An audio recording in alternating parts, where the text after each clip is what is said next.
Hello everyone.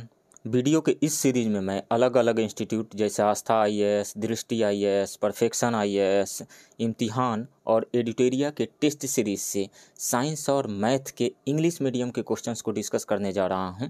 ये सारे questions आने वाले बीपीएससी 68th प्रिलिमिनरी एग्जामिनेशन में आप सबको सफल बनाने में बहुत ही ज़्यादा हेल्प करेंगे। आप इस वीडियो को लाइक कीजिए, शेयर कीजिए और यदि इस चैनल को सब्सक्राइब नहीं किए हैं तो प्लीज़ इस चैनल को सब्सक्राइब कीजिए। तो चलिए शुरू करते हैं। साइंस का question number 1, identify the false statement from the following regarding human digestive system. 3 pairs of salivary glands are found in the oral cavity. ये स्टेटमेंट ट्रू है। An enzyme called ptyalin is found in human saliva. ये भी statement true है। Digestion of carbohydrates starts from the mouth itself. ये भी statement true है। Peptone is protein digestion enzyme. नहीं, peptone जो है प्रोटीन डाइजेशन एंजाइम नहीं है, पेप्सिन प्रोटीन डाइजेशन एंजाइम होता है। जो पेप्सिन जो है वो प्रोटीन को पेप्टोन्स में कन्वर्ट कर देता है, ब्रेक कर देता है। Digestion of protein begins in the stomach in acidic medium. The protein digestion enzyme pepsin breaks down the protein into peptones. So statement D जो है ये रॉन्ग स्टेटमेंट है और यही चूज करना है हमें। Right option will be D. Next question, the final stage of respiration is the oxidation of food molecules which releases energy. Where does this process take place? In mitochondria. Right option will be D. जो भी हम food intake लेते हैं उसमें carbohydrate, glucose भी एक carbohydrate है, glucose mitochondria में जब जाता है C6H12 और O6, ये ग्लूकोज का फार्मूला है। और जब ये माइटोकॉन्ड्रिया में जाता है तो रेस्पिरेशन के थ्रू हम ऑक्सीजन इनहेल किए हुए हैं, एयर इनहेल किए हुए हैं जिसमें ऑक्सीजन है। ऑक्सीजन जाता है माइटोकॉन्ड्रिया में, वहाँ पे ग्लूकोज से रिएक्शन करके, यानी जस्ट लाइक समझ जाइए कि ये ग्लूकोज जो है ये एक फ्यूल है जो ऑक्सीजन के प्रेजेंस में बर्न करता है। बर्न करने के बाद में वहाँ पे कार्बन डाइऑक्साइड गैस बनती है और वाटर मॉलिक्यूल्स बनते हैं, H2O वाटर मॉलिक्यूल्स बनते हैं। और यहाँ पे ATP के फॉर्म में एनर्जी रिलीज होती है। ATP के फॉर्म में, एडिनो ट्राईफॉस्फेट के फॉर्म में एनर्जी रिलीज होती है। तो एनर्जी रिलीज कहाँ हो रही है? माइटोकॉन्ड्रिया में एनर्जी रिलीज हो रही है। और उसी एनर्जी की वजह से बाकी जो हमारे सेल्स जो हैं वो फंक्शन अपना फंक्शन परफॉर्म करते हैं और हम जिंदा रहते हैं। तो इसीलिए माइटोकॉन्ड्रिया को powerhouse of the cell कहा जाता है। माइटोकॉन्ड्रिया ही एक ऐसा ऑर्गेनल है जो पूरे बॉडी के लिए, हर एक सेल्स के लिए एनर्जी प्रोवाइड करता है, पावर सप्लाई करता है। Next question, what is the main excretory organ present in the body of earthworm called? वो कहलाता है nephridia. Right option will be B, nephridia.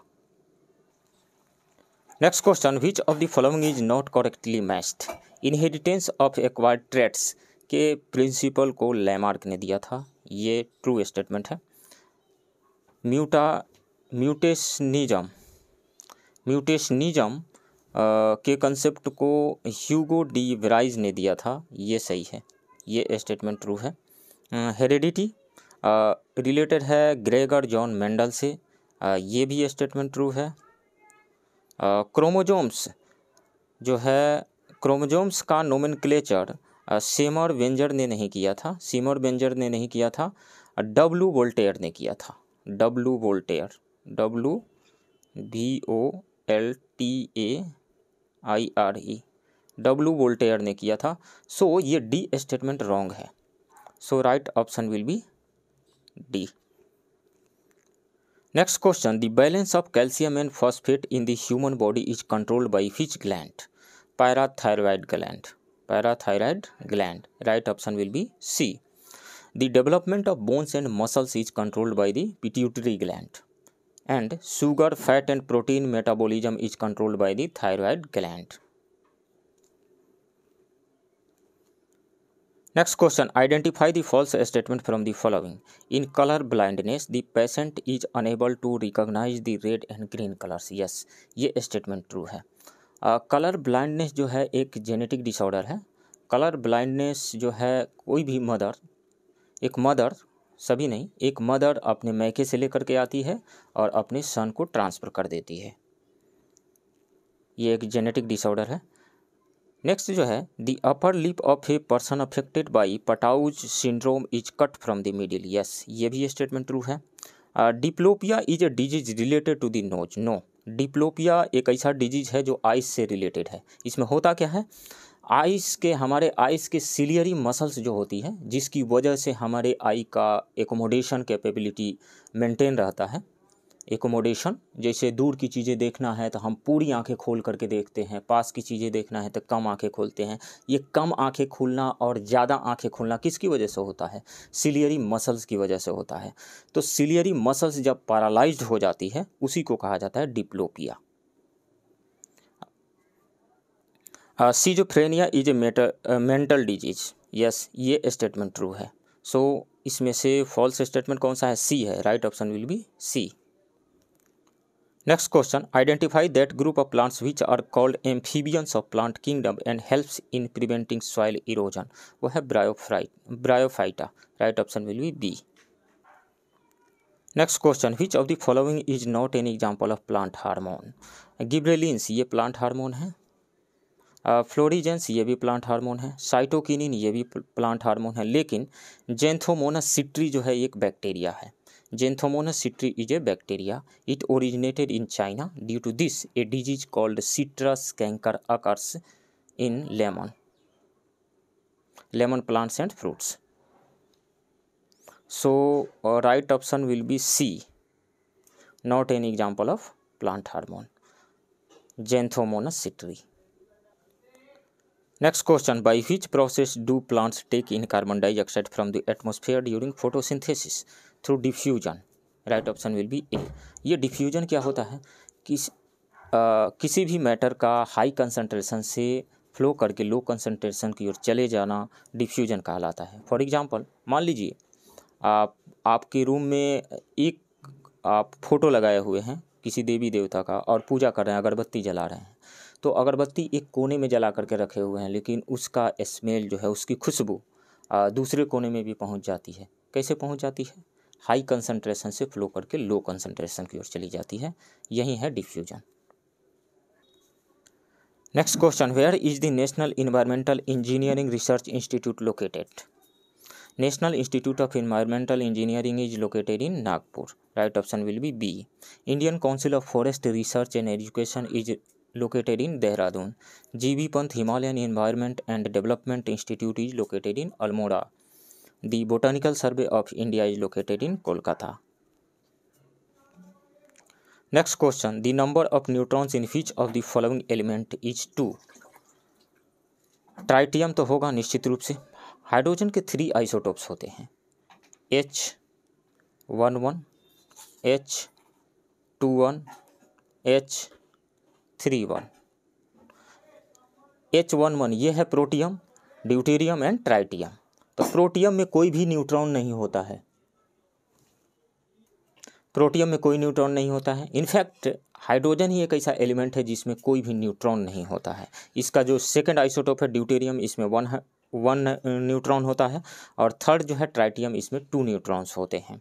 तो ट्राइटियम तो पक्का है, इसमें न्यूट्रॉन्स होते हैं। और हीलियम का देख लीजिए, हीलियम का मास नंबर 4 होता है, 4, एंड एटॉमिक नंबर 2 होता है। तो मास नंबर 4 में से 2 को सब्ट्रैक्ट करेंगे तो नंबर ऑफ न्यूट्रॉन्स निकल जाएंगे। तो इसमें भी 4 - 2 = 2 नंबर ऑफ न्यूट्रॉन्स हैं।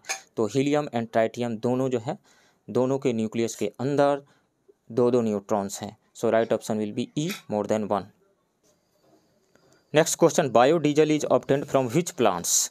कैनोला से बायोडीजल ऑब्टेन किया जाता है, बनाया जाता है। जेट्रोफा से भी बायोडीजल बनाया जाता है। सैलिकोर्निया से भी बायोडीजल बनाया जाता है। लेकिन मैज से यानी मक्का से बायोडीजल नहीं बनाया जाता है। इससे इथेनॉल बनाया जाता है। इथेनॉल यानी C2H5OH, C2H5OH बनाया जाता है, ethanol. So right option will be E, more than 1। Next question, both glucose and fructose are converted into ethyl alcohol and carbon dioxide in the presence of which enzyme? Zymase enzyme. Right option will be B. Zymase enzyme के presence में glucose यानी C2H5 C6H12O6 ये जाइमेज के presence में, जाइमेज के presence में ethyl alcohol यानी ethanol C2H5OH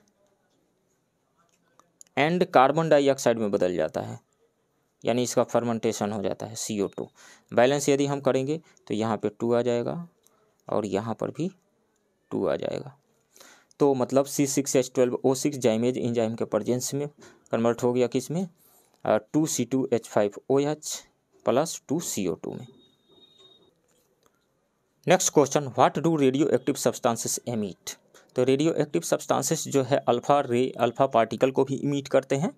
alpha particle क्या होता है, हीलियम का जो एटॉमिक नंबर होता है 2 होता है, हीलियम का mass number 4 and atomic number 2 होता है। मतलब इसमें नंबर ऑफ प्रोटॉन्स 2 है, और चूंकि कोई भी एलिमेंट, कोई भी एटम इलेक्ट्रिकली न्यूट्रल होता है तो that's why number of electrons भी 2 ही होंगे। तो उन दोनों इलेक्ट्रॉन्स को यदि हम बाहर निकाल दें इसके न्यूक्लियस से तो हीलियम 2+ बन जाएगा, हीलियम 2+, यानी सिर्फ न्यूक्लियस अब बचेगा। तो इसी हीलियम के न्यूक्लियस को कहा जाता है अल्फा पार्टिकल। तो कोई भी रेडियो एक्टिव सब्सटेंस अल्फा रे यानी अल्फा पार्टिकल इमिट करते हैं, ये सही है। बीटा रे भी इमिट करते हैं। बीटा एमिशन 2 टाइप का होता है, बीटा एमिशन 2 टाइप का, beta minus emission. Beta minus emission का क्या मतलब हुआ, इलेक्ट्रॉन इमिट हुआ है, इलेक्ट्रॉन इमिट हुआ है। एक दूसरा भी होता है बीटा प्लस एमिशन होता है। इसमें क्या निकलता है, इसमें पॉजिट्रॉन निकलता है। पॉजिट्रॉन क्या है, एंटी पार्टिकल है इलेक्ट्रॉन का। तो जितना चार्ज इलेक्ट्रॉन पे होता है उतना ही चार्ज पॉजिट्रॉन पे पॉजिटिव होता है। गामा रेज भी इमिट होता है रेडियो एक्टिव सब्सटेंसेस से।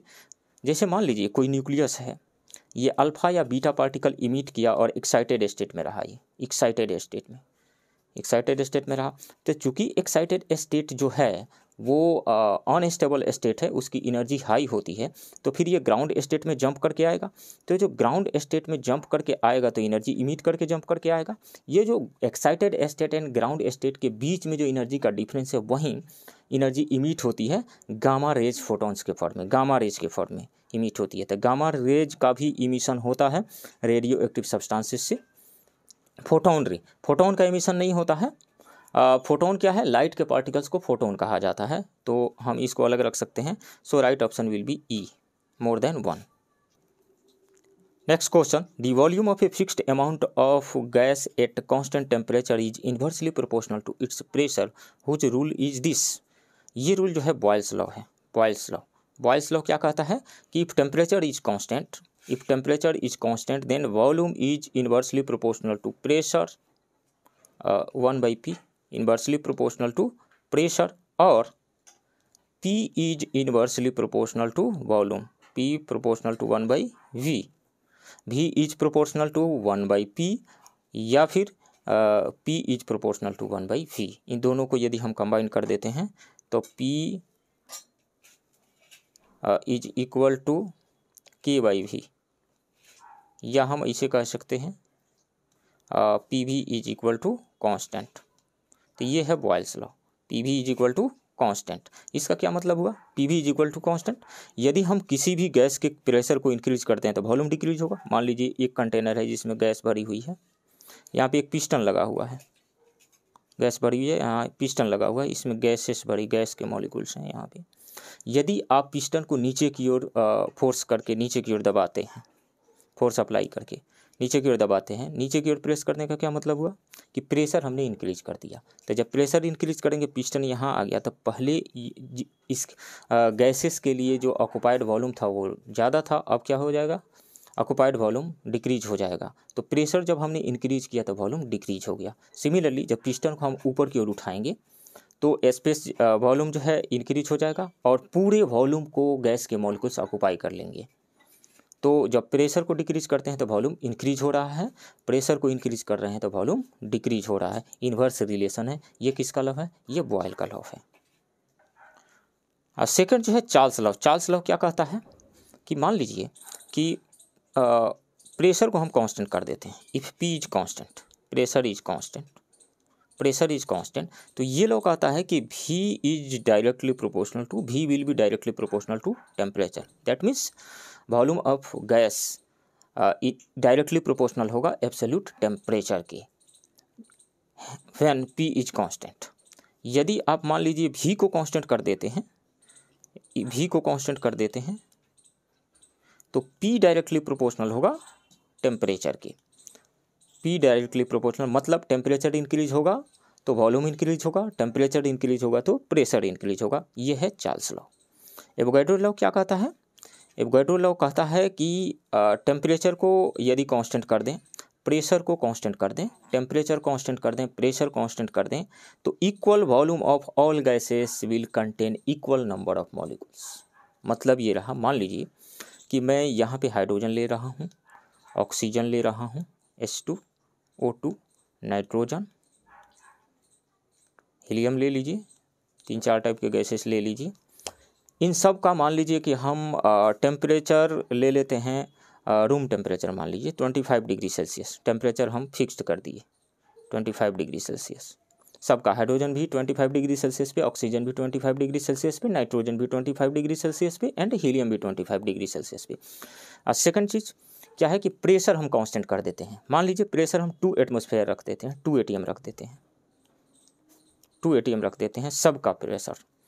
तो ये लॉ कहता है, एवोगाड्रो लॉ कहता है कि इक्वल वॉल्यूम ले लेंगे। मान लीजिए कि 1 मिलीमीटर क्यूब हाइड्रोजन का वॉल्यूम ले लिया, 1 मिलीमीटर क्यूब ऑक्सीजन का वॉल्यूम ले लिया, 1 millimetre cube nitrogen and helium दोनों का इक्वल वॉल्यूम ले लिया। अब यदि हाइड्रोजन जो है, हाइड्रोजन के 1 मिलीमीटर क्यूब वॉल्यूम में मान लीजिए कि 1 मिलियन यानी 10 लाख मॉलिक्यूल्स हैं हाइड्रोजन के, तो ऑक्सीजन के भी 1 मिलीमीटर वॉल्यूम में 10 लाख मॉलिक्यूल्स ही होंगे, नाइट्रोजन के भी 10 लाख मॉलिक्यूल्स होंगे और हीलियम के भी 10 लाख मॉलिक्यूल्स होंगे। मतलब टेम्परेचर एंड प्रेशर यदि कांस्टेंट कर दिया जाए तो equal volume will contain equal number of molecules, जितनी भी गैसेस हैं। ये है एवोगाड्रोज नंबर। ग्राहम्स लॉ क्या है? ग्राहम्स लॉ कहता है कि lighter rate of diffusion of lighter gases will be more than rate of diffusion of heavier gases. मतलब ये रहा कि वैसी गैसेस जिसका मॉलिक्यूलर वेट कम है उनके डिफ्यूजन का रेट हाई होगा और वैसी गैसेस जिनका मॉलिक्यूलर वेट ज़्यादा है उनके डिफ्यूजन का रेट कम होगा। यहाँ पे राइट ऑप्शन ए है। Next question, the number of electrons and neutrons in an element are 20 and 20 respectively. So what will be the mass number of the element? Number of electrons दिया गया है 20। तो number of electrons 20 है तो number of protons भी 20 होंगे, क्योंकि atoms electrically neutral होते हैं। और number of neutrons दिया गया है 20, तो mass number is equal to कितना होगा? Mass number is equal to number of nucleons, that means number of protons plus number of neutrons, 20 plus 20, that means 40. So right option will be A. Next question, in the process of pasteurization, milk is heated to a temperature ... for 16 seconds and quickly cools down. तो 70 degree Celsius to 85 degree Celsius. Pasteurization process में milk को 70 degree Celsius to 85 degree Celsius तक heat करके, गर्म करके, उसके बाद में सडन इसके टेम्परेचर को फॉल करा लिया जाता है, ठंडा करा लिया जाता है, कूल करा लिया जाता है। So right option will be D. Next question, dolomite is an ore of. Dolomite जो है मैग्नीशियम का ओर है। इसके अलावा मैग्नीशियम के और भी और होते हैं, जैसे मैग्नेसाइट, कार्नालाइट, ये भी मैग्नीशियम के ही और होते हैं। राइट ऑप्शन जो है A. Next question, what is the popular name of calcium sulphate? CaSO4, calcium sulphate. यदि इसमें ये डाईहाइड्रेट है, 2H2O इसमें है, तो इसको कहेंगे हम जिप्सम। और यदि CaSO4 हेमीहाइड्रेट है, हाफ H2 है, तो ये हो गया प्लास्टर ऑफ पेरिस। तो राइट ऑप्शन यहाँ पे डी होगा, plaster of Paris. Unselect lime, unselect lime क्या होता है? कैल्शियम ऑक्साइड CaO को अनसेलेक्ट लाइम कहा जाता है। जब इसमें वाटर मिला देते हैं, वाटर को मिक्स कर देते हैं, तो ये कन्वर्ट हो जाता है कैल्शियम हाइड्रोक्साइड में, यानी सेलेक्ट लाइम में, CaOH का होल ट्वाइस। लाइमस्टोन क्या है? लाइमस्टोन कैल्शियम कार्बोनेट CaCO3 जिससे एक का सेल बना होता है, या मार्बल वगैरह कैल्शियम कार्बोनेट। संगमरमर। अब ब्लीचिंग पाउडर का फॉर्मूला क्या होता है? CaOCl into Cl।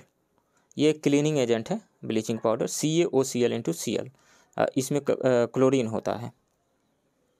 Next question, which of the following phenomena is the result of centripetal force?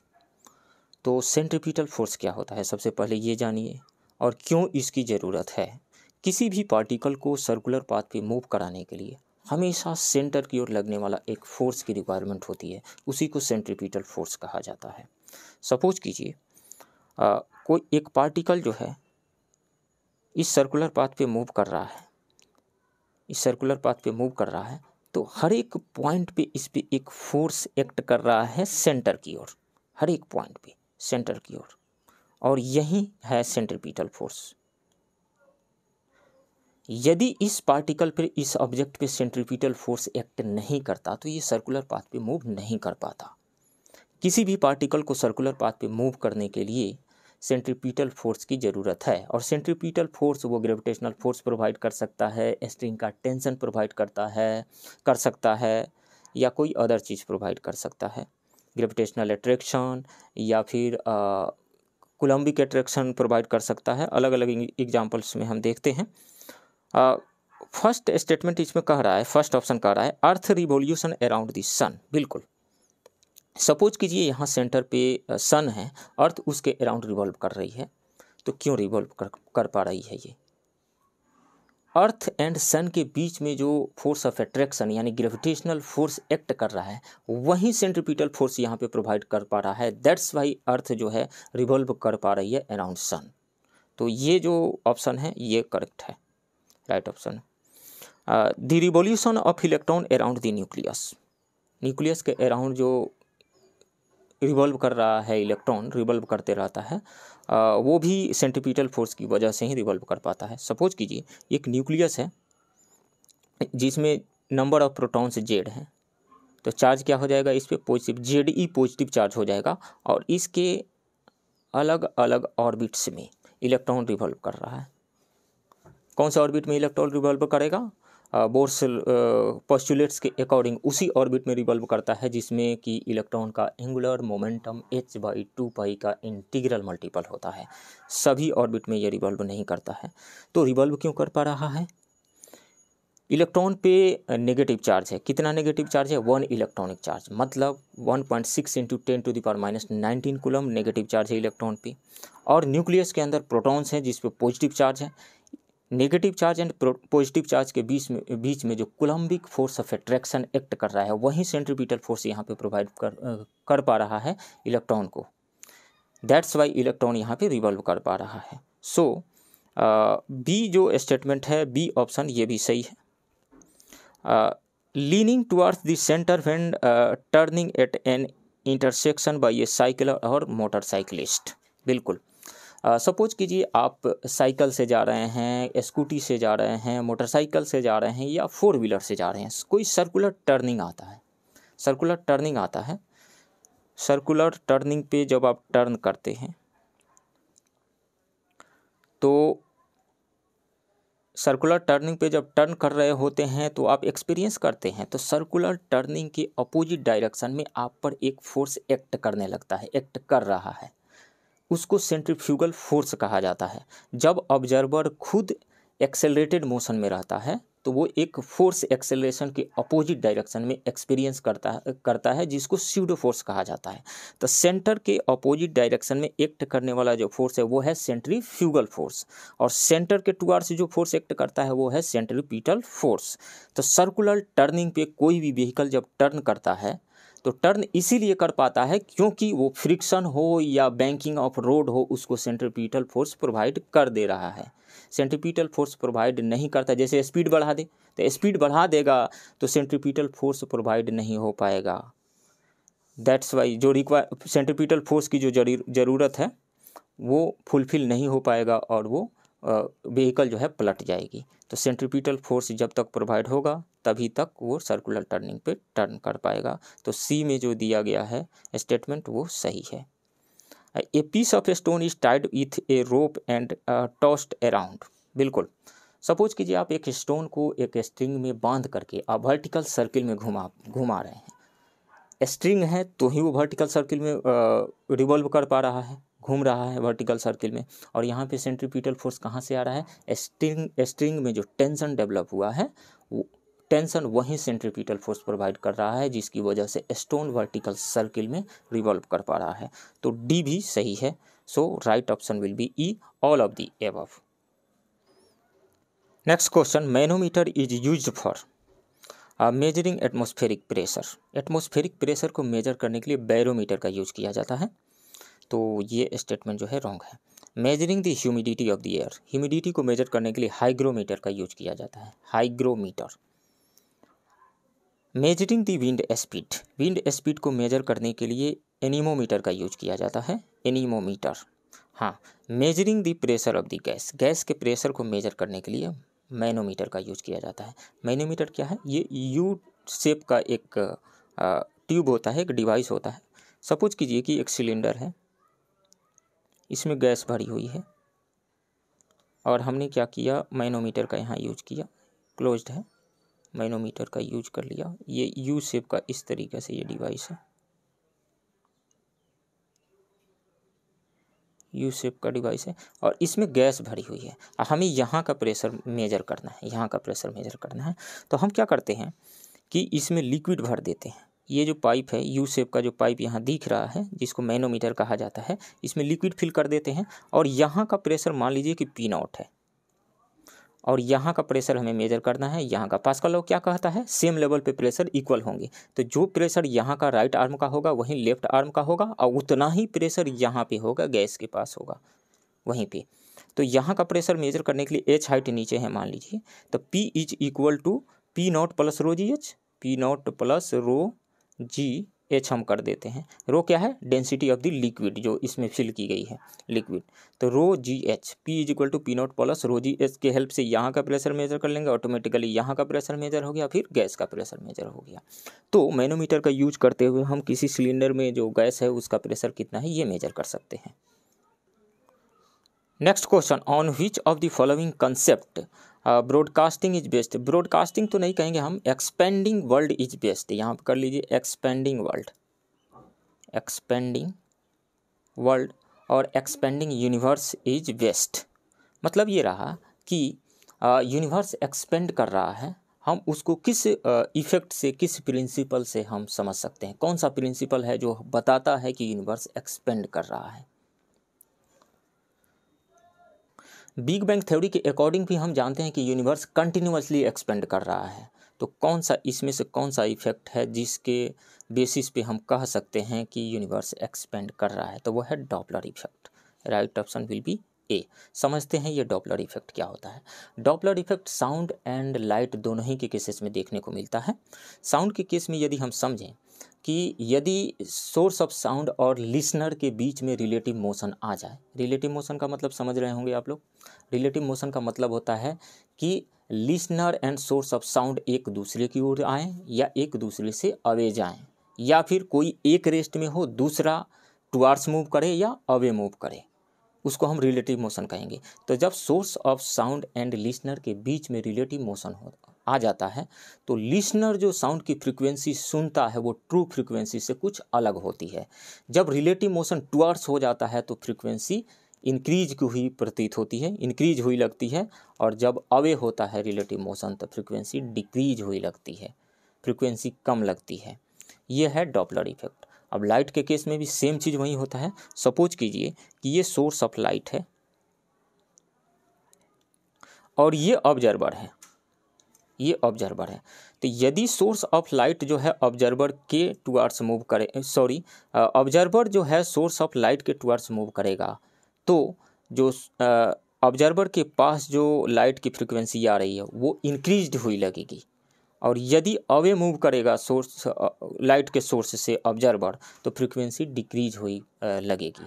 अब मान लीजिए कि दो गैलेक्सीज हैं, यहाँ पे दो गैलेक्सीज हैं, दोनों लाइट इमिट कर रहे हैं। तो यदि एक दूसरे के टुवर्ड्स यदि मान लीजिए सपोज कीजिए मूव करेंगे तो ये गैलेक्सी ए मान लीजिए और ये गैलेक्सी बी, सपोज कीजिए कि एक गैलेक्सी से जो इमिटेड रेडिएशन है बी के पास जो आ रहा है, तो एक दूसरे के टुवर्ड्स जब मूव करेंगे तो बी के पास जो लाइट आएगी उसकी फ्रीक्वेंसी डिक्रीज हुई लगेगी। फ्रीक्वेंसी डिक्रीज हो गई मतलब फ्रीक्वेंसी हम v इज इक्वल टू जानते हैं, यानी c is equal to f lambda जानते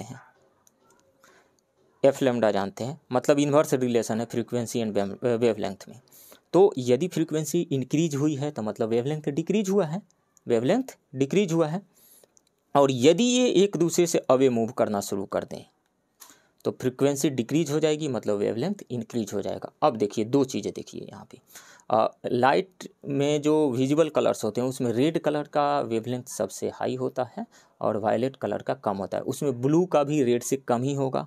तो जब गैलेक्सीज एक दूसरे से अवे मूव करते हुए जाएंगे तो फ्रीक्वेंसी डिक्रीज की हुई लगेगी, फ्रीक्वेंसी डिक्रीज मतलब वेवलेंथ इंक्रीज, तो वेवलेंथ इंक्रीज होगा, इसका मतलब है कि ये रेड कलर की ओर जा रहा है, इसी को कहा जाता है रेड शिफ्ट। और जब एक दूसरे की ओर मूव करेंगे तो फ्रीक्वेंसी इंक्रीज होगी, मतलब वेवलेंथ डिक्रीज होगा। वेवलेंथ डिक्रीज होने का मतलब क्या है, ब्लू लाइन की ओर जाएंगे, ब्लू कलर की ओर जाएगा ये, तो ब्लू शिफ्ट इसको कहा जाता है। तो रेड शिफ्ट और ब्लू शिफ्ट आप लोग समझ गए। अब देख लिए कहीं पर भी यदि रेड शिफ्ट हो रहा है मतलब फ्रीक्वेंसी डिक्रीज हो रही है, वेवलेंथ इंक्रीज हो रहा है, इसका मतलब है कि वो दोनों सेलेस्टियल बॉडीज यानी दोनों जो गैलेक्सीज हैं एक दूसरे से अवे मूव कर रहे हैं। तो जब एक दूसरे से अवे मूव कर रहे हैं, जितनी भी गैलेक्सीज हैं, जितनी भी सेलेस्टियल बॉडीज हैं एक दूसरे से अवे मूव कर रहे हैं, इसका मतलब है यूनिवर्स का एक्सपेंशन हो रहा है, यूनिवर्स एक्सपेंड कर रहा है।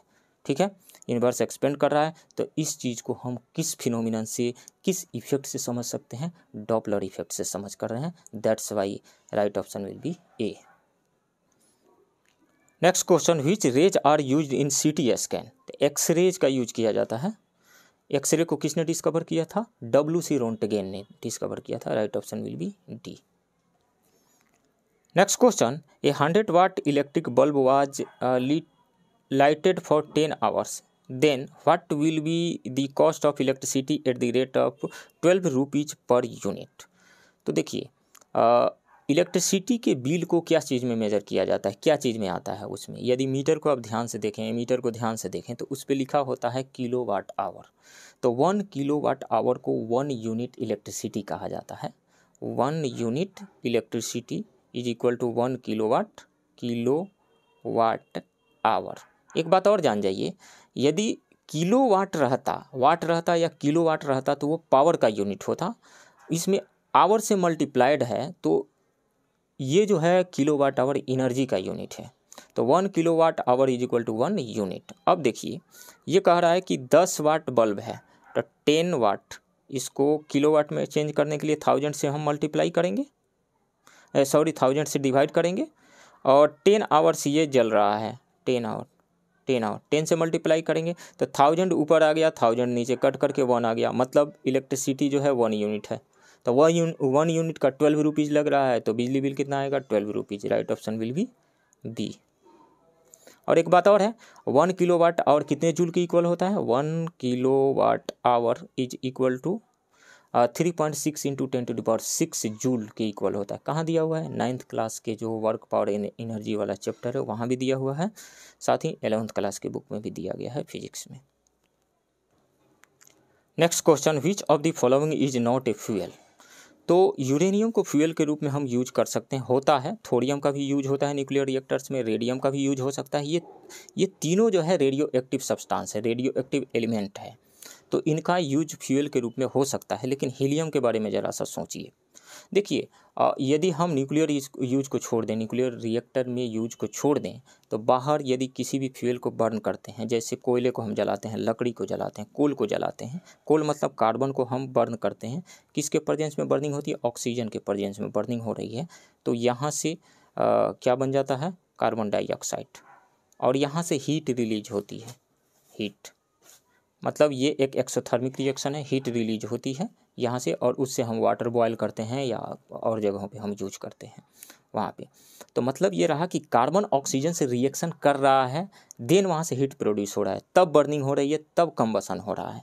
तो कंबसन होने के लिए किसी भी हाइड्रोकार्बन को, जैसे ब्यूटेन ही ले लीजिए, C4H10, propane and butane, C4H10 जो LPG में रहता है, ऑक्सीजन के प्रेजेंस में जब हम जलाते हैं तब कार्बन डाइऑक्साइड गैस बनती है और वाटर वेपर बन जाता है। यहाँ पे वाटर वेपर बनता है और यहाँ से एनर्जी रिलीज होती है, हीट रिलीज होता है यहाँ से हीट। तो ऑक्सीजन के प्रेजेंस में इसका कंबसन हो रहा है। कंबसन होने के लिए हाइड्रोकार्बन ऑक्सीजन से रिएक्शन करता है, तब कंबसन हो रहा है। अब हीलियम के बारे में सोच लीजिए। हीलियम का देखिए, कोई भी एलिमेंट है यदि उसका ड्यूएट पूरा है या ऑक्टेट पूरा है, मतलब उसके वैलेंस सेल में 2 इलेक्ट्रॉन्स हैं या फिर उसके वैलेंस सेल में 8 इलेक्ट्रॉन्स हैं, तो वो स्टेबल है। तो जब स्टेबल है तो वो रिएक्शन नहीं करेगा, रिएक्शन नहीं करेगा तो इनर्ट रहेगा। तो इसीलिए हीलियम जो है एक इनर्ट गैस है। इनर्ट गैस है तो रिएक्शन करेगी ही नहीं हीलियम गैस ऑक्सीजन के प्रेजेंस में, यानी इसका कंबसन होगा ही नहीं। तो इसलिए इसका हम यूज फ्यूल के रूप में नहीं कर सकते हैं। सो right option will be D. Next question, hydrogen bomb is based on which of the following principle? Controlled fusion reaction, नहीं, controlled fusion reaction तो नहीं होता है, uncontrolled fusion reaction, ये ऑप्शन सही होगा। Right option will be B.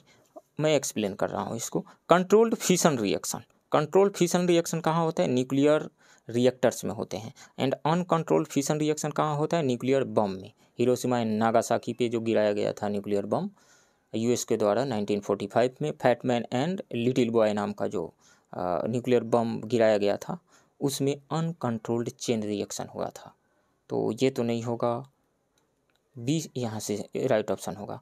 देखिए, nuclear reactions 2 type के हमें देखने को मिलते हैं। कौन कौन से? एक तो nuclear fission reaction. Nuclear fission reaction में क्या होता है?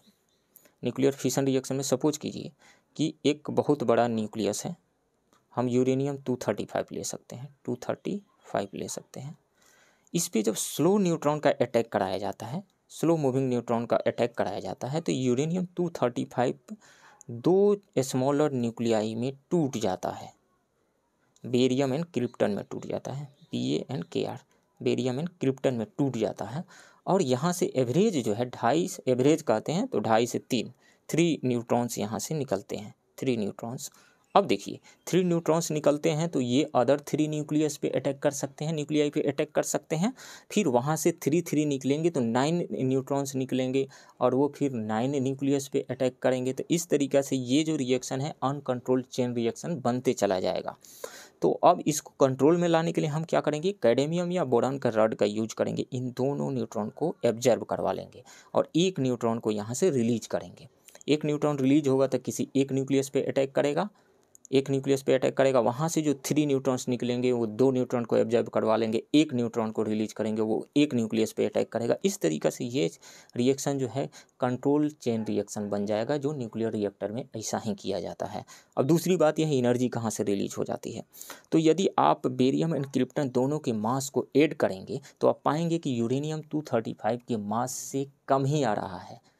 तो ये मास का जो डिफरेंस है, जिसको हम मास डिफेक्ट कहते हैं, वही मास डिफेक्ट एनर्जी में कन्वर्ट हो जाता है। E is equal to delta M into C square. Einstein का मास एनर्जी इक्विवेलेंस जो इक्वेशन होता है, E is equal to delta M into C square, इसके अकॉर्डिंग एनर्जी में कन्वर्ट हो जाता है। तो ये तो रहा nuclear fission reaction, controlled and uncontrolled. अब हम न्यूक्लियर फ्यूजन रिएक्शन के बारे में थोड़ा सा देख लेते हैं। Nuclear fusion reaction, nuclear fusion reaction का मतलब होता है 2 और more than 2 nuclei, smaller nuclei मिल करके एक बड़े न्यूक्लियस को बनाएं, बड़े न्यूक्लियस, बिगर न्यूक्लियस को बनाएं, तो इसको न्यूक्लियर फ्यूजन रिएक्शन कहा जाता है। न्यूक्लियर फ्यूजन रिएक्शन, जैसे सन के कोर के अंदर 4 हाइड्रोजन के न्यूक्लियस फ्यूज होकर के हीलियम के न्यूक्लियस बनाते हैं, हीलियम के न्यूक्लियस बनाते हैं और वहाँ से एनर्जी रिलीज होती है। तो ये रहा न्यूक्लियर फ्यूजन रिएक्शन। तो हाइड्रोजन बम किस प्रिंसिपल पे वर्क करता है? हाइड्रोजन बम जो है nuclear uncontrolled nuclear fusion reaction के प्रिंसिपल पर वर्क करता है और ये बीपीएससी में पूछा गया है। और आप जान जाइए, साइंस के क्वेश्चन और भी तो रिपीट होते हैं, साइंस के क्वेश्चन से रिपीट होते रहते हैं बीपीएससी में। तो हाइड्रोजन बम जो है अनकंट्रोल्ड न्यूक्लियर फ्यूजन रिएक्शन के प्रिंसिपल पर बेस्ड है। तो क्या आर्टिफिशियली इस न्यूक्लियर फ्यूजन रिएक्शन को कराया जा सकता है? हाँ बिल्कुल, बहुत सारे ऐसे कंट्रीज हैं जो हाइड्रोजन बम को बना चुके हैं। तो हाइड्रोजन बम बनाने के लिए जो अनकंट्रोल्ड न्यूक्लियर फ्यूजन रिएक्शन का यूज किया जाता है या होगा जब उसका अटैक होगा, तो देखिए न्यूक्लियस को फ्यूज कराने के लिए हाई टेम्परेचर की ज़रूरत होती है। हाई टेम्परेचर की ज़रूरत होती है कितना, 10⁻7 टू 10⁸ केल्विन टेम्परेचर की ज़रूरत होती है न्यूक्लियर फ्यूजन रिएक्शन कराने के लिए। इतना टेम्परेचर मेंटेन कैसे होगा, तो इसके लिए पहले क्या किया जाता है, न्यूक्लियर फिशन रिएक्शन करा करके एनर्जी जनरेट करके इतना टेम्परेचर मेंटेन करा लिया जाता है, एंड देन उसके बाद में न्यूक्लियर फ्यूजन रिएक्शन कराया जाता है। इसलिए आर्टिफिशियली न्यूक्लियर फ्यूजन रिएक्शन करवाना डिफ़िकल्ट काम है। और चूंकि पहले न्यूक्लियर फिशन रिएक्शन कराया गया है, देन न्यूक्लियर फ्यूजन रिएक्शन कराया गया है, तो ये न्यूक्लियर बम से हाइड्रोजन बम ज़्यादा डिजास्टरस होता है, यही कारण है। Next question, a picogram is equal to 10⁻⁻6 gram को माइक्रोग्राम कहा जाता है, म्यू एम जी। 10⁻⁹ ग्राम को नैनोग्राम कहेंगे, एन जी कहेंगे। 10⁻⁻12 को पिकोग्राम कहेंगे, पी जी कह दीजिए। और 10⁻⁻15 ग्राम को क्या कहेंगे, फर्मी। 10⁻⁻15 को फर्मी कहा जाता है, तो फर्मी ग्राम कह सकते हैं इसको, फर्मी ग्राम। तो right option will be C. Math का first question, the sum of the two numbers is 12 and their product is 35, what is the sum of the reciprocals of these numbers. तो मान लेते हैं कि first number x है and second number y है, तो x plus Y is equal to 12 and इसको first equation मान लीजिए, x into Y is equal to 35, ये दिया हुआ है। इसको सेकंड इक्वेशन मान लेते हैं। अब फर्स्ट में सेकंड से डिवाइड करते हैं, तो x plus y divided by x y is equal to 12/35। दोनों में डिवाइड करेंगे तो x से x कट करके 1/y प्लस 1/x आ जाएगा, इज इक्वल टू 12/35। इसी रेसिप्रोकल का वैल्यू निकालना था, 1/x प्लस 1/y, रेसिप्रोकल के सम का value 12/35। Right option will be A. Next question, two students appeared at an examination, one of them secured 9 marks more than the other and his marks was 56% of the sum of their marks. The marks obtained by them are। तो हम मान लेते हैं कि उनमें से एक student का मार्क्स जो है वो x है और दूसरे स्टूडेंट का मार्क्स x प्लस 9 होगा। सम ऑफ मार्क्स कितना हो जाएगा, दोनों को ऐड कर देंगे, 2x प्लस 9 हो जाएगा सम ऑफ मार्क्स। और अकॉर्डिंग टू क्वेश्चन में कह रहा है कि जो ये x प्लस 9 है वो टोटल मार्क्स का 56% है, टोटल मार्क्स का 56%। So x plus 9 is 56% of 2x plus 9। It means x plus 9 is equal to 56% of 2x plus 9 is equal to 2x plus 9 into 56/100। 4 से इसको काट दीजिए, 56 14 टाइम्स में और 100 25 टाइम्स में कटेगा। राइट हैंड साइड में आ गया 14 into 2x plus 9 divided by 25। Cross multiplication यदि कीजिए आप तो आएगा 25 से मल्टीप्लाई हो जाएगा 25x प्लस 25 इंटू 9 यानी 225 is equal to 28x plus 14 into 9 126। x वाले को राइट हैंड साइड में लेकर के जाते हैं हम, 28x माइनस 25x, और डिजिट को लेकर के आते हैं नंबर्स को इधर लेफ्ट हैंड साइड में, तो 225 माइनस 126 ये हो जाएगा 99। इधर राइट हैंड साइड में हो जाएगा 3x, तो x is equal to 99/3 is equal to 33। तो एक स्टूडेंट का मार्क्स जो है वो 33 है, तो सेकंड स्टूडेंट का मार्क्स कितना हो जाएगा 33 plus 9 that means 42। So right option will be C, 42 and 33 marks. Next question, an accurate clock shows 8 o'clock in the morning. Through how many degrees will the hour hand rotate when the clock shows 2 o'clock in the afternoon? इस question को solve करने के लिए हम एक clock बनाते हैं। Clock यहाँ पे क्या होगा 12 होगा, नीचे में क्या होगा, नीचे में यहाँ पे 6 होगा, यहाँ पे क्या होगा 3 होगा, यहाँ 9, यहाँ पे 1 होगा, यहाँ पे 2, यहाँ पे 4, यहाँ पे 5, 7, 8, 9 के बाद 10, यहाँ 11 होंगे। मतलब ये रहा कि यदि इसको हम सेंटर से ज्वाइन कर दें तो ये 12 इक्वल पार्ट्स में डिवाइडेड हो गया, 12 इक्वल पार्ट्स में, ये 12 इक्वल पार्ट्स।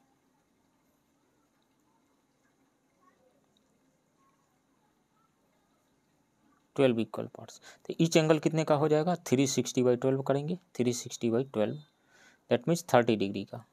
तो ये एंगल 30 डिग्री, ये एंगल 30 डिग्री।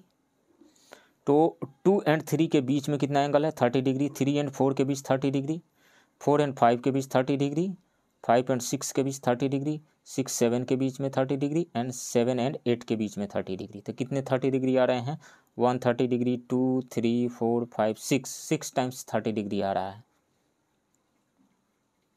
तो 6 टाइम्स 30 डिग्री कितना हो जाएगा 180 डिग्री। तो 2 और 8 के बीच में कितना एंगल आ रहा है 180 डिग्री। तो जो आवर हैंड है वो कितना रोटेट किया 180 degree. So right option will be D. Next question, when a plot is sold for rupees 18,700 the owner loses 15%. At what price must that plot be sold in order to gain 15%. तो यहाँ पे selling price दिया गया है 18,700, loss दिया हुआ है 15% और गेन 15% गेन करने के लिए उसको कितना में सोल्ड करना चाहिए।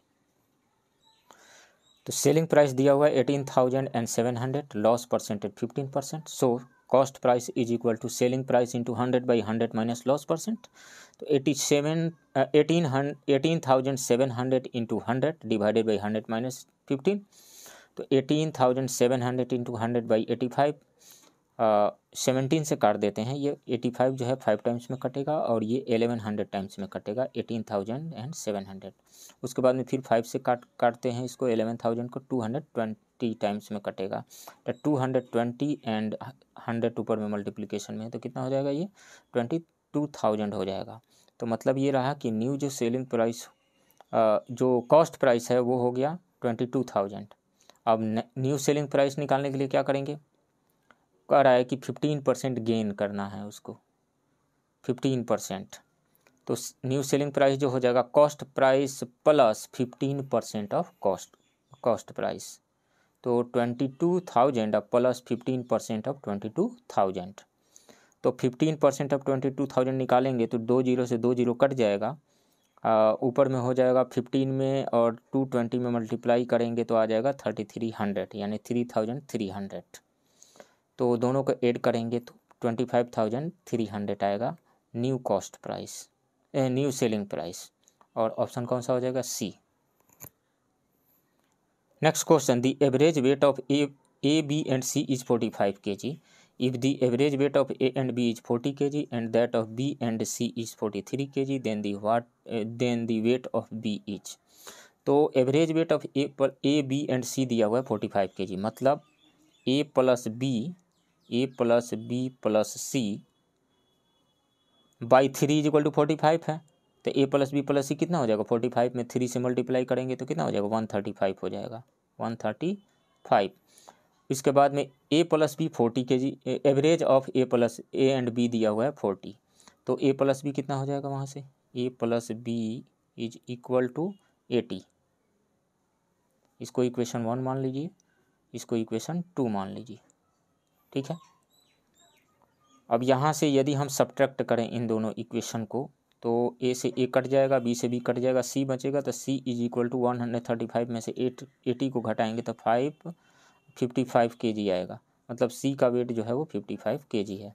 उसके अलावा थर्ड कंडीशन जो दिया गया है B plus C, B average of B and C 43 दिया हुआ है। तो बी प्लस सी कितना हो जाएगा B plus C is equal to 43 into 2, तो ये हो जाएगा 86। तो यहाँ से सी का वैल्यू पुट कर दीजिए तो बी इज इक्वल टू कितना हो जाएगा 86 माइनस सी, मतलब 86 माइनस 55, तो 6 में से 5 सब्ट्रैक्ट होगा 1 और 8 में से 5 3, तो 31 kg। Right option will be D 31 kg, मतलब बी का वेट होगा 31 kg। Next question 12 cube into 6⁴ divided by 432 is equal to what. तो इस क्वेश्चन को सोल्व करने के लिए हम क्या करते हैं, 432 का सबसे पहले फैक्टर करते हैं और पावर के फॉर्म्स में लिखते हैं। 432 का फैक्टर निकालते हैं हम सबसे पहले। तो फैक्टर में हम सबसे पहले क्या करते हैं, 6 7 टाइम्स में 42 आ जाएगा, 6 7 टाइम्स में 42 एंड 2 12, फिर 6 12 टाइम, तो मतलब 6 इंटू 6 इंटू 12 हुआ, मतलब 6⁴ इंटू 12 हुआ। तो अब इसका वैल्यू निकालते हैं, 12 क्यूब इंटू 6⁴ डिवाइडेड बाई 432 को लिख सकते हैं 6 का स्क्वायर इंटू 12। तो 12 से ये कट जाएगा, 12 का स्क्वायर ऊपर बचेगा और 6 स्क्वायर से 6 का स्क्वायर ऊपर बचेगा, मतलब 12 इंटू 6 का स्क्वायर बच गया, 12 इंटू 6 का स्क्वायर यानी 72 का स्क्वायर बचा। तो 72 का स्क्वायर निकालने के लिए क्या करेंगे, 2 इंटू 2 4, 7 इंटू 2 14 इंटू 2 फिर 28 2 49 7 इंटू 7 49 एंड 2 49 3 49 प्लस 2, इधर से जो कैरी आया हुआ है तो वो हो गया 51, मतलब 70 इंटू 70 करेंगे तो 5184 आएगा, 5184। Right option will be A. Next question, A works twice as fast as B if B can complete a work in 12 days independently, the number of days in which A and B can together finish the work। तो A works twice as fast as B, तो B को यदि work finish करने में 12 days लग रहा है तो ए को वर्क फिनिश करने में कितना डेज लगेगा, 6 डेज लगेगा। तो ए जो है वो 6 डेज में कंप्लीट करेगा, तो 1 डेज में कितना पार्ट कंप्लीट करेगा, 1/6 पार्ट। बी जो है 12 डेज में कंप्लीट कर रहा है वर्क को, तो 1 डे में कितना पार्ट कंप्लीट करेगा, 1/12 पार्ट। दोनों ए प्लस बी मिलकर के 1 डे में कितना कंप्लीट करेंगे, 1/6 प्लस 1/12, एलसीएम 12 आएगा, 2 प्लस 3 यानी 3/12 यानी 1/4 आ जाएगा। ए प्लस बी मिल करके 1 डे में 1/4 पार्ट वर्क का 1/4 पार्ट कंप्लीट करेंगे, फिनिश करेंगे।